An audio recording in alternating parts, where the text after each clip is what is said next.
Hello students, welcome back to Elite Tutors. चलिए इस video में हम देखेंगे चैप्टर नंबर 6 ट्रिग्नोमेट्री का प्रैक्टिस सेट 6.2 मैथ्स पार्ट 2। तो चलिए शुरू करेंगे 6.2। लेकिन 6.2 को सॉल्व करने से पहले आपको कुछ टर्म्स है जो आपको याद रखना पड़ेगा, समझना पड़ेगा। जैसे एंगल ऑफ एलिवेशन क्या होता है, एंगल ऑफ डिप्रेशन क्या होता है, फिर लाइन ऑफ विजन क्या होता है और हॉरिजॉन्टल लाइन क्या होता है। इन 4 टर्म्स को आपको ज़रूर याद रखना पड़ेगा, समझना पड़ेगा, तभी आप 6.2 को सॉल्व कर सकते हो। तो चलिए मैं आपको बता रहा हूँ। जैसे एक पर्सन है और एक ऑब्जेक्ट है जिसके टॉप पोजीशन को इसको देखना है, तो ये ऐसा ऊपर करके उसको देखेगा। तो देखने के टाइम जो लाइन स्ट्रेट लाइन बनेगा वो लाइन ऑफ विजन रहेगा। अब ये ऊपर अगर देख रहा है तो लाइन ऑफ विजन यहाँ पे है। अगर किसी ऑब्जेक्ट को वो अगर नीचे देखता है तो लाइन ऑफ विजन वो रहेगा। फिर दूसरी बात क्या, देखिए लाइन ऑफ विजन समझिए, जिस ऑब्जेक्ट को आप देख रहे हो चाहे ऊपर की तरफ है चाहे वो नीचे की तरफ है, वो जो स्ट्रेट लाइन रहेगा आपके आईज से वो रहेगा लाइन ऑफ विजन। दूसरा क्या है कि ये कि 2 एंगल यहाँ पे बनता है। जब किसी चीज़ को आप ऊपर की तरफ देखते हो तो एंगल ऑफ एलिवेशन बनेगा, और किसी चीज़ को अगर आप नीचे की तरफ देखोगे तो एंगल ऑफ डिप्रेशन बनेगा। लेकिन वो एंगल कहाँ से कहाँ तक बनता है, कौन सा एंगल आप लोगे। जैसे अगर एंगल ऑफ एलिवेशन 60 डिग्री दिया है तो वो 60 डिग्री कहाँ से कहाँ तक रहेगा। जैसे ये ऊपर की तरफ अगर ये देख रहा है तो यहाँ पे एंगल ऑफ एलिवेशन बना है, और अगर 60 डिग्री बना है तो वो कहाँ से कहाँ तक रहेगा। ये समझने के लिए आपको क्या करना पड़ेगा, आपका जो पोजीशन ऊपर की तरफ है सबसे पहले आपको स्ट्रेट मतलब ऐसा सीधा रखना पड़ेगा ये पोजीशन में। और फिर आपको एक स्ट्रेट लाइन से जब आप देखोगे किसी ऑब्जेक्ट को, जैसे ये हाइटेड था लेकिन आप उसको एक पैरेलल, ज़मीन के पैरेलल, सरफेस के पैरेलल अगर आप देखोगे तो पहले इस लाइन को हम बोलेंगे हॉरिजॉन्टल लाइन। फिर हॉरिजॉन्टल लाइन जब आपको पता चल जाता है, फिर उसके बाद आप अपने हेड को जितना उठाते हो, अपने आई साइड को जितना उठाते हो और ऊपर की तरफ जब देखते हो तो इनके बीच में जो एंगल बना ये है एंगल ऑफ एलिवेशन। तो angle of elevation horizontal line से ऊपर की तरफ जो रहेगा वो रहेगा लाइन ऑफ विजन की तरफ। तो ये रहेगा एंगल ऑफ एलिवेशन और ये रहेगा लाइन ऑफ विजन। तो अगर आपको एंगल ऑफ एलिवेशन दिया है तो सबसे पहले आपको हॉरिजॉन्टल लाइन समझना पड़ेगा। फिर हॉरिजॉन्टल लाइन से आपने कितना ऊपर देखा है, तो जितना ऊपर आपने देखा, जितना एंगल बना है वो एंगल रहेगा एंगल ऑफ एलिवेशन, और जिस चीज़ को आप देख रहे हो वो लाइन ऑफ विजन रहेगा। तो लाइन ऑफ विजन आपको मैंने बताया, एंगल ऑफ एलिवेशन आपको मैंने बताया और हॉरिजॉन्टल लाइन बताया। अब एंगल ऑफ डिप्रेशन क्या होता है वो दिखना है। जैसे अब अगर कोई ऑब्जेक्ट नीचे की तरफ है, सपोज करिए कोई ऑब्जेक्ट यहाँ पे है नीचे की तरफ, और आप क्या कर रहे हो उसको देख रहे हो, तो जब आप उसको देखोगे तो जो आई साइट रहेगा ये मतलब जो स्ट्रेट लाइन रहेगा उस ऑब्जेक्ट को देखने के लिए वो लाइन ऑफ विजन रहेगा। लेकिन एंगल ऑफ डिप्रेशन, सिंस आपने नीचे देखा है तो एंगल ऑफ डिप्रेशन बनेगा, क्योंकि जब आप ऊपर देखोगे तो एंगल ऑफ एलिवेशन बनता है, नीचे किसी भी ऑब्जेक्ट को अगर आप देखते हो तो एंगल ऑफ डिप्रेशन बनता है। तो एंगल ऑफ डिप्रेशन फिर अब कहाँ से बनेगा, जैसे angle of elevation horizontal line से बना था अपवर्ड, वैसे एंगल ऑफ डिप्रेशन ये भी कहाँ से बनेगा, ये भी हॉरिजॉन्टल लाइन से बनेगा और ये रहेगा डाउनवर्ड। तो ये रहेगा एंगल ऑफ डिप्रेशन, और ये अभी भी क्या रहेगा, लाइन ऑफ विजन। तो लाइन ऑफ विजन जिस ऑब्जेक्ट को आप देख रहे हो वो है हॉरिजॉन्टल लाइन, सरफेस एक पैरेलल लाइन रहेगा सरफेस के, और उसके बाद जितना आपने हेड को रेस किया है वो एंगल ऑफ एलिवेशन रहेगा, जितना आपने हेड को डाउन किया है वो एंगल ऑफ डिप्रेशन रहेगा। तो इतना चीज़ याद रखिए, पैरेलल लाइन जो रहेगा वो हॉरिजॉन्टल लाइन रहेगा, जिस ऑब्जेक्ट को आप देख रहे हो वो लाइन ऑफ विजन रहेगा, जितना आपने हेड को रेस किया है, जितना एंगल आपने फॉर्म किया है उसको देखने के लिए, चाहे अपवर्ड चाहे डाउनवर्ड, वो रहेगा एंगल ऑफ एलिवेशन अपवर्ड के लिए, और एंगल ऑफ डिप्रेशन रहेगा डाउनवर्ड के लिए। तो इतना चीज़ समझने के बाद अब हम सॉल्व कर सकते हैं हमारा फर्स्ट क्वेश्चन। तो चलिए शुरू करते हैं फर्स्ट क्वेश्चन। तो ये है फर्स्ट क्वेश्चन। यहाँ पे क्या लिखा है कि a person is standing at a distance of 80 metre from a church looking at its top. तो एक पर्सन है वो एक चर्च से 80 मीटर के डिस्टेंस पे खड़ा है, और वो कर क्या रहा है, वो पर्सन चर्च के टॉप को देख रहा है। तो अब आप बता सकते हो कि ये है हॉरिजॉन्टल लाइन और ये है लाइन ऑफ विजन। तो यहाँ पे जो एंगल बनेगा एंगल ऑफ एलिवेशन रहेगा। तो यहाँ पे इसीलिए लिखा है the angle of elevation is 45 degree. और डिस्टेंस देखिए क्या लिखा है, person is standing at a distance of 80 metre from a church. तो चर्च से वो 80 मीटर के डिस्टेंस पे है। देखिए अब चर्च का ये भी पोजीशन हो सकता है, मैं ये जो हाईएस्ट पोजीशन है वो आपको बता रहा हूँ, और ये कोई एक्चुअल डायग्राम भी नहीं है स्टूडेंट्स। तो यहाँ पे एंगल ऑफ एलिवेशन बनेगा क्योंकि वो ऊपर की तरफ देख रहा है, टॉप की तरफ। तो एंगल ऑफ एलिवेशन कौन सा रहेगा, हॉरिजॉन्टल लाइन के ऊपर जो एंगल बनेगा, मतलब यहाँ वाला जो एंगल रहेगा वो रहेगा। अब यहाँ पे एक चीज़ और स्टूडेंट्स कि आई साइड आपका यहाँ पे है और एंगल आपका यहीं से बनेगा, तो ये एकदम एक्यूरेट मत समझिए, क्योंकि आप ज़मीन पे खड़े रहोगे तो आप ज़मीन से नहीं देखोगे इसको, मतलब आप अपने पैरों से नहीं देखोगे कि एलिवेशन यहाँ से जाने वाला है, आप अपने आंखों से देखोगे तो आप थोड़ा तो ऊपर की तरफ रहोगे। तो ये यहाँ पे इग्नोर करिए, आप आई साइड को समझिए। सपोज करिए कि आई साइड से हो रहा है, यहाँ पे जहाँ पे आपकी आंखें हैं वहाँ से हम समझ रहे हैं नीचे से ऊपर, अप्रॉक्सीमेशन। तो अगर ये पर्सन ऊपर की तरफ देख रहा है तो एंगल ऑफ एलिवेशन बनेगा, और एंगल ऑफ एलिवेशन आपको बोला 45 डिग्री है, मतलब यहाँ पे जो एंगल बनेगा वो 45 डिग्री रहेगा। तो आपको एंगल ऑफ एलिवेशन दिया है 45 डिग्री, और distance of person from church वो दिया है कितना, 80 मीटर। आपसे पूछा क्या, find the height of the church, आपको चर्च का हाइट फाइंड आउट करना है। तो ये सारी चीज़ें जो भी क्वेश्चन दिए रहेंगे 6.2 में, हम घुमा फिरा के एक राइट एंगल ट्राइंगल ही बनाएंगे। जैसे यहाँ पे चर्च को छोड़िए, पर्सन को छोड़िए, ये सब लाइन को अगर आप देखेंगे तो एक राइट एंगल ट्राइंगल बना है, और इसी को लेके हम क्या करेंगे, सम्स को सॉल्व करेंगे। अब आपको समझना क्या है कि यहाँ पे ये एंगल 45 डिग्री है, और ये जो डिस्टेंस है, distance of person from church, ये आपके पास है 80 मीटर। आपको ये फाइंड आउट करना है। तो कैसा करेंगे, चलिए देखते हैं।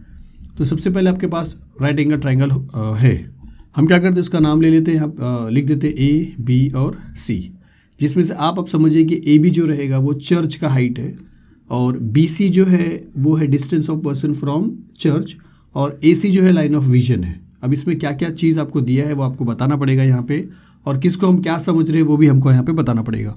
तो चलिए हम सोल्यूशन लिखेंगे और ऐसा बोलेंगे कि let A B represents the height of the church. A B क्या रिप्रेजेंट कर रहा है, चर्च का हाइट। फिर दूसरा हम क्या बोलेंगे कि C B the position of the observer, जो ऑब्जर्वर टॉप देख रहा है उसका चर्च का, मतलब चर्च को जो देख रहा है उसके टॉप को जो देख रहा है पोजीशन को, वो पॉइंट जो है वो सी है। तो ये दो चीज़ आपने बताया। तो एंगल ए सी बी जो है वो हम बोलेंगे कि वो एंगल ऑफ एलिवेशन है, तो ये एंगल ऑफ एलिवेशन है। फिर अब यहाँ पे अगर देखा जाए तो बी सी कितना है, 80, क्योंकि यहाँ पे distance of observer from church दिया है 80, तो ये 80 हो गया। और एंगल ए सी बी जो एंगल ऑफ एलिवेशन है वो 45 डिग्री। ये दोनों चीज़ आपको दिया हुआ है। अब आपसे पूछा कि find the height of the church, तो चर्च तो हमने ये एज्यूम किया हाइट, ए बी हमने एज्यूम किया कि वो रिप्रेजेंट कर रहा है the height of the church. तो आपको यहाँ पे ये समझना है कि आप ए बी कैसे फाइंड आउट करोगे, और सिंस आप ट्रिग्नोमेट्री कर रहे हो तो आप ट्रिग्नोमेट्री का कोई ना कोई फॉर्मूला यूज़ करोगे और ए बी का वैल्यू फाइंड आउट करोगे। तो ट्रिग्नोमेट्री में अगर हम चलते हैं इसके फॉर्मूले को लेके, तो चलिए पहले तो ये राइट एंगल ट्राइंगल लेंगे, और इसके अंदर कौन सा फॉर्मूला आएगा वो अगर आपको समझना है तो हमारे पास जो फॉर्मूले की लिस्ट थी, sine theta, cos theta, tan theta, cot theta, sec theta, sine theta, एक मिनट सॉरी, ये सब कोसेक आएगा यहाँ पे, cosec theta students, cosec theta यहाँ पे है। तो यहाँ पे मैं आपको ये बताने जा रहा हूँ कि इसमें से कौन सा, देखिए इसके अंदर जो ये वर्ड प्रॉब्लम है 6.2 का, इसके अंदर आपको यही फॉर्मूला यूज़ करना है, और एंगल के लिए, एंगल के वैल्यू के लिए आपको टेबल का यूज़ करना है। दो ही चीज़ आपको यूज़ करना है। तो इसमें से कौन सा फॉर्मूला यूज़ किया जाता है, करेंगे, ये आपको अगर समझना है तो आपको यहाँ पे आना पड़ेगा। जैसे आपसे चर्च का हाइट पूछा है और आपको ये चीज़ दिया है, जो चीज़ दिया है और जो चीज़ पूछा है और जो एंगल दिया है, इन तीनों को आपको रिलेट करना पड़ेगा। जैसे ये एंगल दिया है और आपसे ये पूछा है और ये दिया है, तो इस एंगल के लिए ये जो चीज़ है वो अपोजिट है, और ये जो चीज़ है वो एडजेसेंट है, मतलब अपोजिट और एडजेसेंट। तो अपोजिट और एडजेसेंट को लेके जो भी यहाँ पे रेशियो रहेगा वही आपको यूज़ करना पड़ेगा। जैसे साइन थीटा आप यूज़ नहीं कर सकते क्योंकि अपोजिट और हाइपोटनेस है, आपको हाइपोटनेस से कुछ नहीं पूछा है, तो ये फॉर्मूला यहाँ पे नहीं आएगा। कॉस थीटा आप यूज़ नहीं कर सकते कि एडजेसेंट और हाइपोटनेस है, एडजेसेंट तो है लेकिन हाइपोटनेस बोला है, तो इन दोनों को आपको ये फाइंड आउट करना है, तो ये रहना चाहिए, अपोजिट रहना चाहिए और एडजेसेंट। तो अपोजिट और एडजेसेंट आप यहाँ पे देख रहे हो तो आप टेन थीटा यूज़ कर सकते हो। अपोजिट और एडजेसेंट आप यहाँ पे भी देख रहे हो तो आप कॉट थीटा भी यूज़ कर सकते हो इसी क्वेश्चन में। सेक थीटा यूज़ नहीं कर सकते क्योंकि हाइपोटनेस और एडजेसेंट दिया है। कोसेक थीटा यूज़ नहीं कर सकते क्योंकि हाइपोटनेस और अपोजिट दिया है। तो यहाँ पे आपको क्लियरली समझना है कि आपको टेन थीटा या कॉट थीटा दोनों में से कोई एक फॉर्मूला आप यहाँ पे अप्लाई करके आप फाइंड आउट कर सकते हो इसको। तो पहले तो यही आपको बताना था कि आपको कौन सा रेशियो यूज़ करना है वो आपको पता लगना चाहिए। तो जिसके अंदर देखिए वापस बता रहा हूँ कि बताने की ज़रूरत नहीं है, अपोजिट पूछा है, एडजेसेंट दिया है, अपोजिट एडजेसेंट, अपोजिट एडजेसेंट, तो इन दोनों में से कोई भी एक फॉर्मूला आप लिख सकते हो। तो चलिए हम टेन थीटा यूज़ करेंगे और हम यहाँ पे लिखेंगे कि tan 45 degree is equal to opposite side मतलब A B upon adjacent side मतलब बी सी। अब उसके बाद क्या करोगे, देखिए कि बी सी का जो वैल्यू है वो आपके पास है 80, तो आप यहाँ पे 80 लिख सकते हो। ए बी जो है वो आपसे पूछा है, वो आपको पता ही नहीं है, लेकिन tan 45 का वैल्यू जो है वो टेबल में है। अगर टेबल में चलते हो स्टूडेंट्स तो टेबल में सिर्फ 10 की बात करेंगे तो tan 45 अगर आप देखो तो 1 है।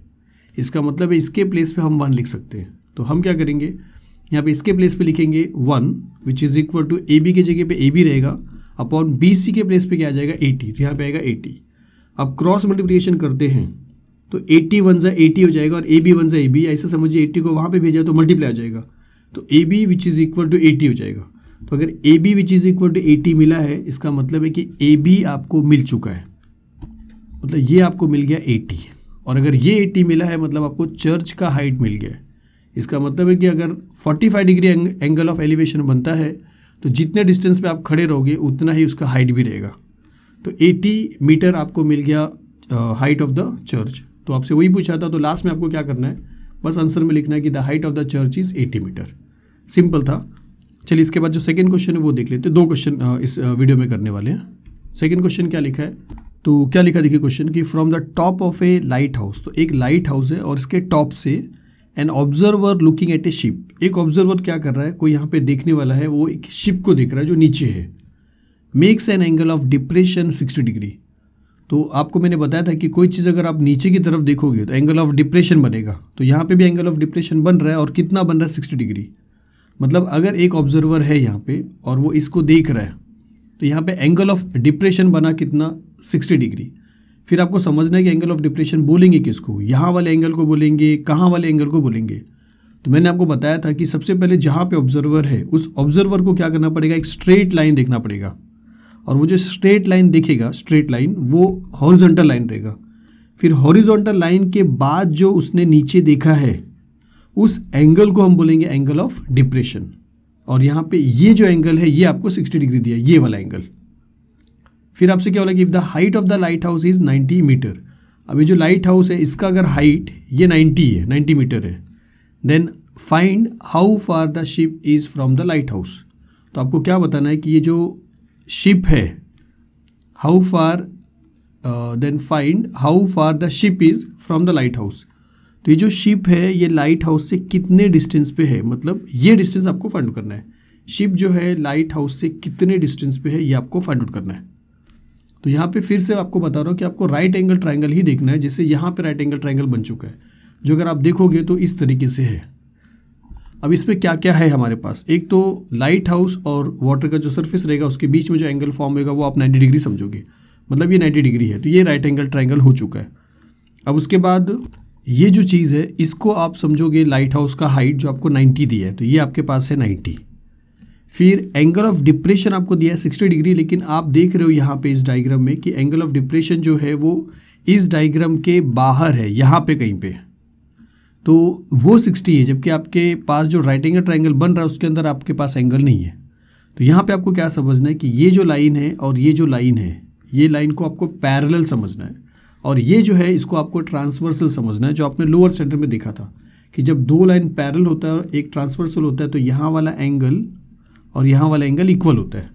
तो ये जो एंगल देख रहे हो वो ये है, और ये जो एंगल आप देख रहे हो वो ये है। मतलब अगर ये 60 डिग्री है तो ये भी क्या बन जाएगा 60 डिग्री अल्टरनेट एंगल, जिसको आप बोलोगे अल्टरनेट एंगल, जो आपने लोअर सेंटर में देखा है। तो इस कंसेप्ट से हम क्या करेंगे, इस एंगल को बना देंगे 60 डिग्री। तो अब आपके पास एक एंगल है और एक वैल्यू है। जैसे इसके पहले वाले क्वेश्चन में भी आपके पास 2 ही चीज़ था, एक एंगल था और एक वैल्यू था, और थर्ड वैल्यू हमने फाइंड आउट किया था tan थीटा से। तो यहाँ पे अब तक आपको ये समझ रहा है कि आपके पास फिर से एक एंगल आ चुका है और एक वैल्यू दिया है। तो अब हमको क्या करना है, हमको ये डिस्टेंस फाइंड आउट करना है, ये वाला डिस्टेंस। तो ये एंगल के लिए ये जो डिस्टेंस है वो एडजेसेंट है, और ये एंगल के लिए ये वाला जो वैल्यू है वो अपोजिट है। मतलब यहाँ पे फिर से एडजेसेंट और अपोजिट वाला फॉर्मूला यूज़ करना है। मैं आपको एक बार वापस बताऊंगा। चलिए आपके पास राइट एंगल ट्राइंगल में क्या क्या चीज़ है वो हम एक बार बता देते हैं। मतलब चलिए एक्चुअल में हम सॉल्व करेंगे, और √3 का वैल्यू आपको 1.73 दिया, इसका मतलब √3 कहीं पे आने वाला है। तो चलिए आपके पास एक राइट एंगल ट्राइंगल है, यहाँ पे हॉरिजॉन्टल लाइन है, यहाँ पे 60 डिग्री एंगल ऑफ डिप्रेशन है, इसका नाम ले लेते, हाँ, height of the lighthouse is 90 metre, और इसका नाम हम ऐसा कर देते हैं ABC और D, और सारी चीज़ों को हम यहाँ पे बताएंगे। तो लिखते हैं यहाँ पे सॉल्यूशन और बोलते हैं कि let segment AB represent the lighthouse. तो AB है लाइट हाउस है, उसके बाद लिख रहे हैं कि C be the position of the ship का जो पोजीशन है वो C है। AD is the horizontal line, AD क्या रहेगा, हॉरिजॉन्टल लाइन रहेगा। फिर एंगल DAC, ये वाला जो एंगल है वो एंगल ऑफ डिप्रेशन है, ये वाला एंगल। आपने सारी चीज़ें बता दिया। तो अब देखेंगे कि AB क्या है, 90 मीटर है, और DAC ये कितना दिया है, 60 डिग्री, ये चीज़ें आपको दिया हुआ है। तो अब देखिए, अगर डायरेक्टली अब आप राइट एंगल ट्राइंगल लेके tan थीटा cot थीटा या जो भी रेशियो यूज़ करना है वो चालू करना चाहे तो नहीं हो सकता है, क्योंकि इस ट्राइंगल के अंदर अभी आपके पास सिर्फ एक वैल्यू है, ये एंगल नहीं है जिसको मैंने आपको बताया था। तो ये पैरेलल है और ये ट्रांसवर्सल है, तो ये दोनों एंगल इक्वल होंगे, मतलब ये दोनों एंगल हो जाएंगे 60 डिग्री के अल्टरनेट एंगल। तो वो चीज़ हम यहाँ पे बताएंगे। लिखेंगे कि एंगल ACB ये वाला एंगल एंड एंगल DAC ये वाला एंगल, ACB और DAC दोनों अल्टरनेट एंगल्स हैं, और जिसके वजह से दोनों का वैल्यू क्या हो जाएगा, 60 डिग्री। तो ये आपको मिल गया 60 डिग्री। अब इस ट्राइंगल के अंदर हम चलते हैं, इसको हटा देते हैं और फिर आगे चलते हैं। तो हम ऐसा लिखेंगे कि in right angle triangle ABC। अब यहाँ पे फिर से आपके पास अगर कोई क्वेश्चन आ रहा, क्वेश्चन तो नहीं आएगा कि हमको ये फाइंड आउट करना है, तो आप कौन सा रेशियो यूज़ करोगे। फिर से यहाँ पे मिस्टेक है स्टूडेंट्स, और यही मिस्टेक शायद से ट्रिग्नोमेट्री के बाकी के जो क्वेश्चन है उसमें भी रॉन्ग हुआ है स्टूडेंट्स, तो आप इसको करेक्ट कर लेना। यहाँ पे फिर से वही हो रहा है कि आपके पास ये एंगल है और इसके लिए अपोजिट है और ये एडजेसेंट है। अपोजिट आपके पास दिया है, एडजेसेंट आपसे पूछा है, तो अपोजिट और एडजेसेंट को मिलाएंगे तो tan थीटा और cot थीटा, इन दोनों में से आप जो चाहो वो यूज़ कर सकते हो। हम यहाँ पे tan थीटा यूज़ करने वाले हैं। तो चलिए यही फॉर्मूला लिख के सॉल्व करते हैं। तो यहाँ पे हम लिखेंगे कि tan 60 degree which is equal to opposite upon adjacent, मतलब AB अपॉन BC। तो tan 60 अगर टेबल में आप चलते हो टेबल में, तो tan 60 आपको दिया है √3, तो आपको इसके प्लेस पे क्या लिखना पड़ेगा, √3। तो यहाँ पे हम लिखेंगे √3 इसके प्लेस पे, which is equal to AB आपके पास 90 है, तो आप लिखोगे 90 अपॉन BC। अब BC इस तरफ आएगा और √3 इस तरफ आ जाएगा, क्योंकि BC यहाँ पे जाएगा तो मल्टीप्लाई हो जाएगा, और √3 यहाँ पे आएगा मल्टीप्लाई वाले के साथ, तो यहाँ पे डिवाइड हो जाएगा। तो दोनों को एक साथ अगर हम लिखेंगे तो हम ऐसा बोलेंगे therefore BC which is equal to 90 upon √3। तो अब देखिए, इसको सॉल्व करेंगे तो आपको BC का वैल्यू मिल जाएगा, और BC का वैल्यू आपसे पूछा है, लेकिन √3, हाँ लेकिन नहीं, √3 का वैल्यू आपके पास 1.73 है। तो अगर आप यहाँ पे डायरेक्टली 1.73 लिखते हो तो आपको दिखेगा 90 अपॉन 1.73, जिसको डिवाइड करना आपके लिए डिफिकल्ट रहेगा 90 को 1.73 से। तो हम क्या करते हैं कि √3 को नीचे से हटा के ऊपर लेके जाएंगे, सो दैट जब √3 के प्लेस पे आप 1.73 लिखोगे तो आपको डिवाइड नहीं करना पड़ेगा, आपको मल्टीप्लाई करना पड़ेगा। और वो कैसे होगा, तो वो ऐसे हो जाएगा, विच इज़ इक्वल टू 90 आप लिखिए और अपॉन √3 है, हम मल्टीप्लाई करेंगे √3 अपॉन √3 से, जो आप कर सकते हो स्टूडेंट्स। इससे क्या होगा, तो इससे ऐसा होगा कि 90 को √3 से मल्टीप्लाई करेंगे तो हम ऐसा लिख सकते हैं, which is equal to 90 into √3, और अपॉन में √3 को √3 से मल्टीप्लाई करोगे तो 3 बन जाएगा, क्योंकि √3 इंटू √3 √9 होगा, √9 का सोल्यूशन 3 आएगा। अब इससे क्या फ़ायदा हुआ कि जब आप इसको कैंसिल करोगे, 3 1 ज़ा 3 और 3 3 ज़ा 9 और ये 0, तो आपको मिलेगा 30 मल्टीप्लाई बाय √3। मतलब जहाँ पे 90 को √3 से डिवाइड करने पे जो आंसर मिलता था, वही चीज़ अब 30 को √3 से मल्टीप्लाई करने पे मिलेगा, सेम चीज़ मिलेगा दोनों के लिए। तो हम मतलब डिवाइड करने से हम बच गए स्टूडेंट्स। तो यहाँ पे हम 30 लिखेंगे और इंटू √3 के प्लेस पे लिख देते 1.73, और फिर इसको मल्टीप्लाई करेंगे 1.73 को 30 से। तो अगर आप 0 नहीं भी लिखोगे तो भी चलेगा, चलिए लिख दिया है। तो 0 को तीनों से मल्टीप्लाई करेंगे तो 3 टाइम्स 0 आ जाएगा, फिर एक प्लेस गया, 3 3 ज़ा 9 हो गया, 3 7 ज़ा 21 1 2 कैरी, 3 1 ज़ा 3 4 5, यहाँ पे 5 आ गया, ये 0 है, 9 + 0 9 देगा, 1 + 0 आपको 1 देगा, और ये 5। 2 के बाद डेसिमल पॉइंट है, 2 के बाद आपने डेसिमल पॉइंट रखा, आपको मिला 51.90। तो आप यहाँ पे लिख सकते हो 51.90 लिखिए या 9 लिखिए, दोनों का मीनिंग सेम है। और सिंस ये सारे कैलकुलेशन मीटर्स में थे तो आपको ये मिल जाएगा मीटर में। तो आपको BC मिल गया 51.90 बोलिए या 9 बोलिए मीटर में, 51.9 मीटर मिल गया। तो ये था distance of light house and between light house and ship. दोनों के बीच का डिस्टेंस था। तो फाइनली वही चीज़ आपसे पूछा था, तो आपको यहाँ पे लिख के बताना पड़ेगा। तो आप लास्ट में लिखिए कि the ship is at distance of 51.9 metre from the lighthouse, या आप ऐसा लिख सकते हो कि क्या लिखा, how far the ship is from the lighthouse. तो आप लिख सकते हो the ship is at a distance of 51.9 metre from the lighthouse, ऐसा कुछ भी आप लिख सकते हो मीनिंग के हिसाब से। तो चलिए यहाँ पे 2 क्वेश्चन हमको करना था इस वीडियो में, दोनों क्वेश्चन फिनिश हुआ। नेक्स्ट वीडियो में मिलते हैं इसके बाद वाले क्वेश्चन के साथ। चलिए कमेंट्स करिए। Thank you very much.